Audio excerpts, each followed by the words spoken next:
I just want to start by saying that dating is hard. Once you get past all the bots, ads and scammers and meet a real person, the guessing game begins. Why is this person actually available right now? Are they really just down on their luck? Or is this something else that you're happier not knowing? Then, once you figure out their deep dark secrets, the question becomes, are they willing to put up with your deep dark secrets?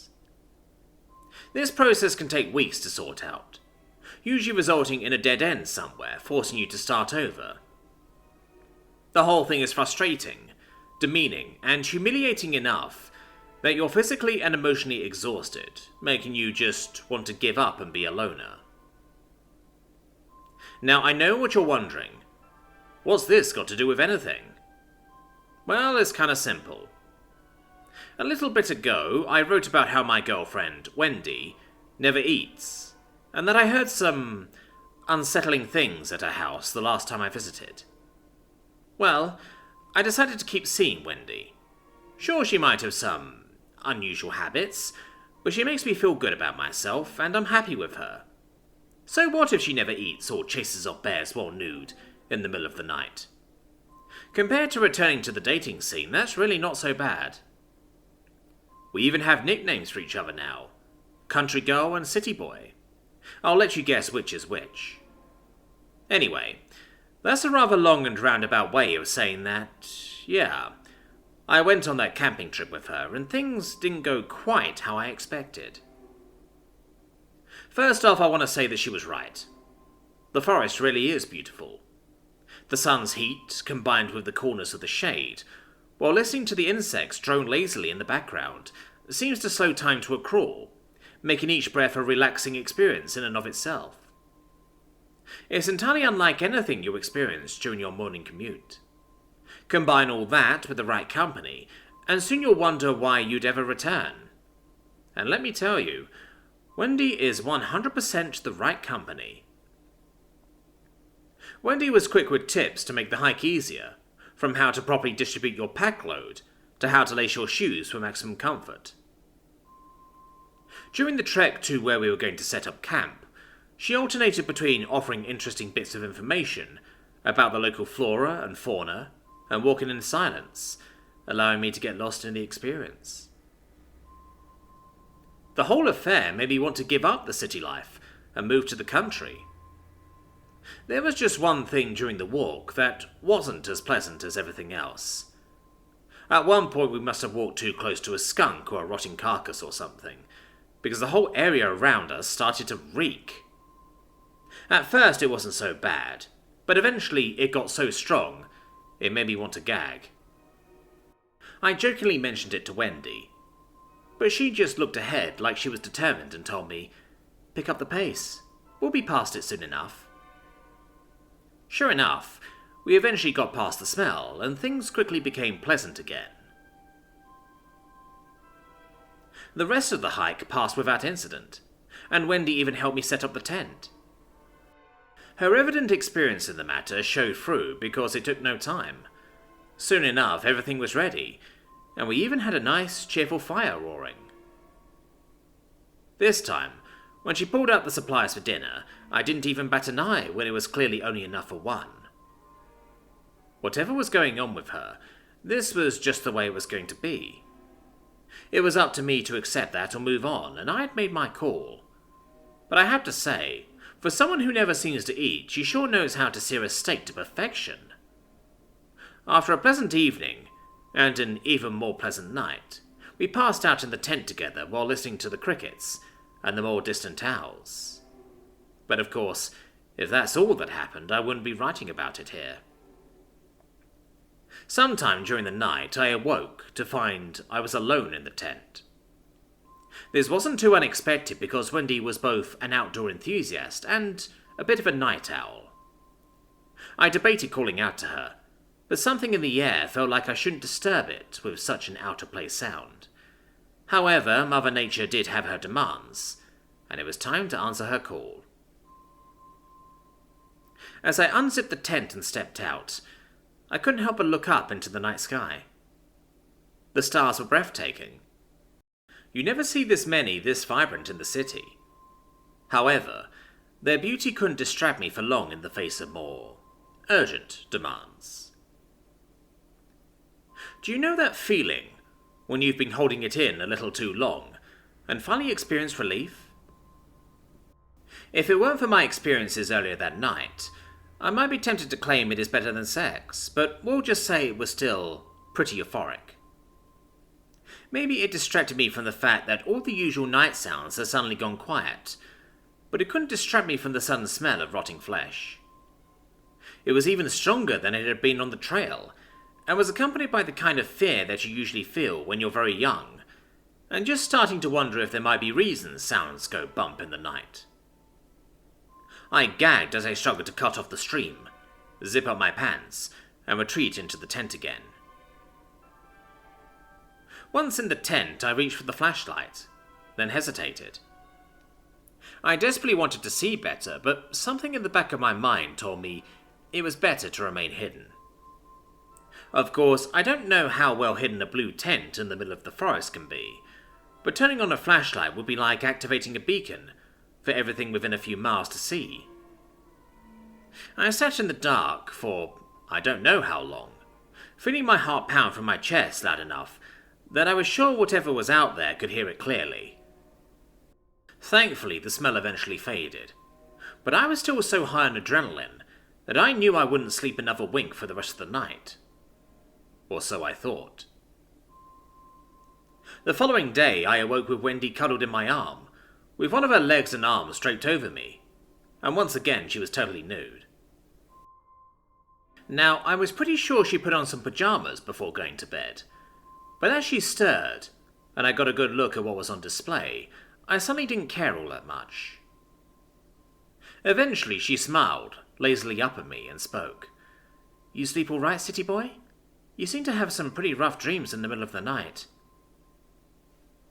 At the time, those words made perfect sense. In the light of day, it seemed pretty clear that whatever happened last night was probably just a vivid dream brought on by the experiences of the day before and an unfamiliar environment. After a bit more time together, we decided to get up and tackle another day in the forest. However, when I finally crawled out of the tent, I could see our entire camp was in disarray. It was like something had gone through and tossed everything around. A few of the more delicate items were totally demolished. After a moment, I called out, hey, you might want to take a look at this." As Wendy crawled out of the tent, she made a face. "Must have been a bear. They usually don't come out this way, so I wasn't too worried about them. I guess that's on me. Sorry." A bear? That kind of made sense. At least I told myself so. As we were cleaning up, I even saw tracks, though in my inexperience as a city boy, I would have said they belonged to a dog, not a bear. A huge dog, maybe a wolf. What was even odder was when I found what looked like hoof prints. Looking at the prints, I realized that deer must be bigger than they look on TV, since they were more than twice as long as my hand. There isn't much more to say about the day. We fixed the place up, had breakfast, went on a hike, made dinner, and called it a night, with a few other minor activities sprinkled throughout. I was back to enjoying the trip, so much so that I had mostly forgotten about the night before. But that night is when things took a bit of an unexpected turn. Once again, I awoke in the middle of the night. Thankfully, I wasn't alone this time, as Wendy was still asleep, half on top of me again.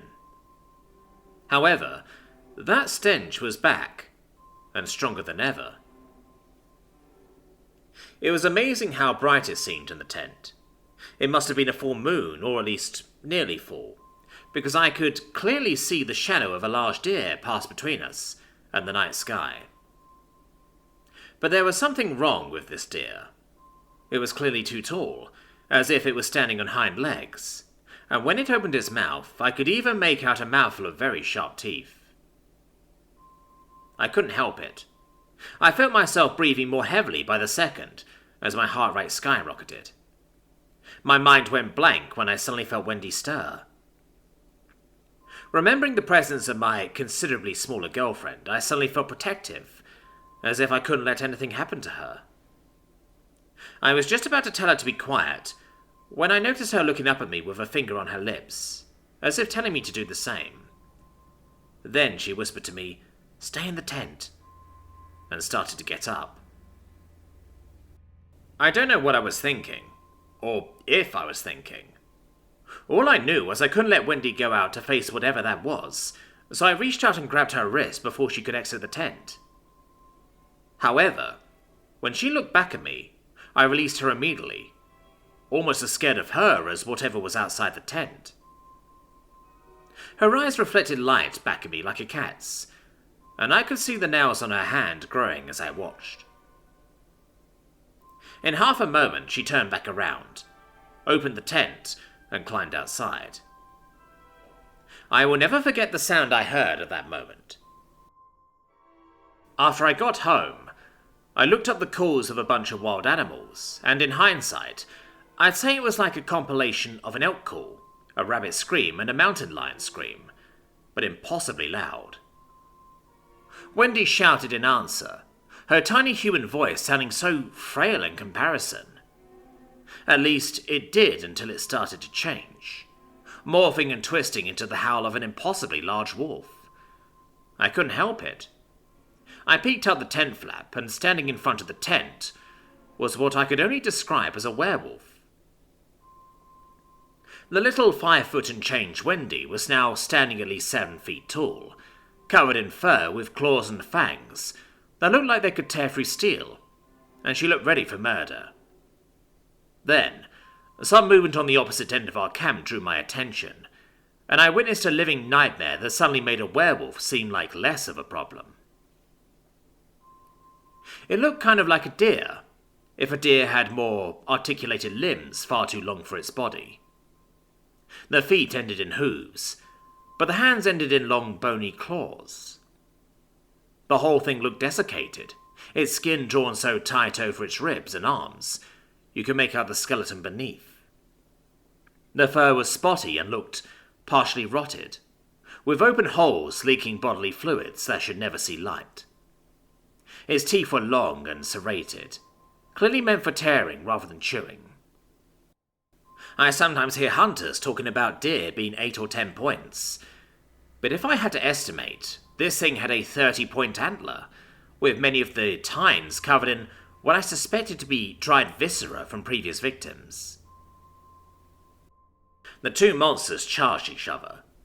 The nightmare, which I now know was a Wendigo, lowered its head, intending to impale its opponent, but at the last second Wendy threw herself nearly flat on the ground, only to rocket up into the Wendigo, latching onto its long neck with her powerful jaws, while her hind feet kicked gouges into its vulnerable stomach.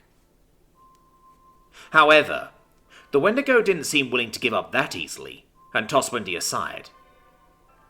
She hit the ground hard, and was soon set upon by the other monster.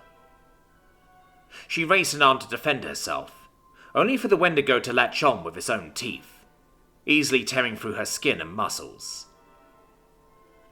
With a powerful kick, Wendy pushed the nightmare back, then started swiping at him over and over, making it lose ground.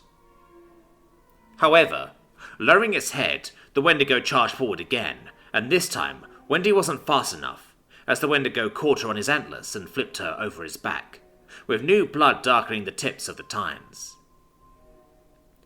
But that was its downfall, as Wendy sprung up and again latched onto its neck with her teeth, this time from behind.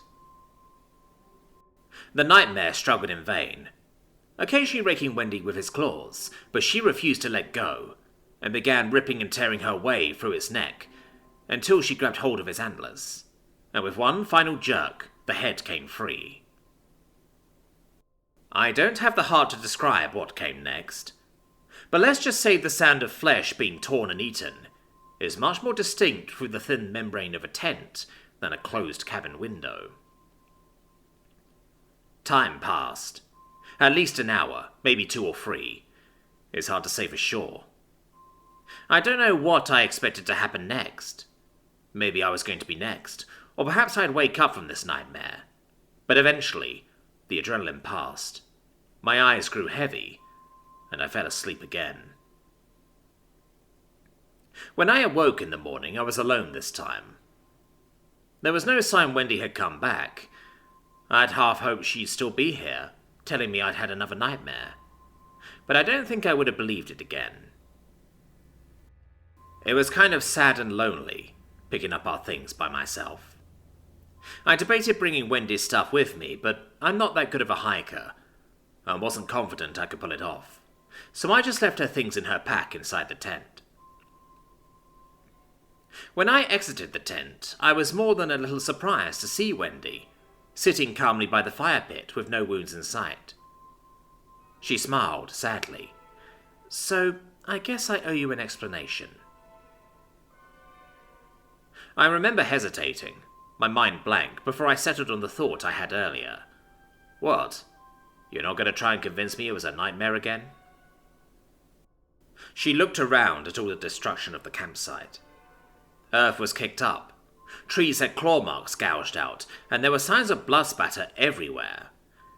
"I didn't think I could convince you this time." I nodded as I looked around. "Yeah, I guess not." Then I looked back at her. "You know, for a bit there, I was starting to think you were the monster eating people out here." Wendy pointed at herself, then laughed. "Wait, me? Wendy the Wendigo? Don't you think that's a little too on the nose?" I couldn't help it. As weird and messed up as everything was, as disturbing as everything I learned was, this was the Wendy I knew and cared for. So I laughed with her. Yeah, maybe so. Long story short, we're still together. Sure, my girlfriend might be a 7-foot-tall monster that eats other monsters for fun, but everyone has their quirks. Besides, dating is hard, and I'm happy where I am.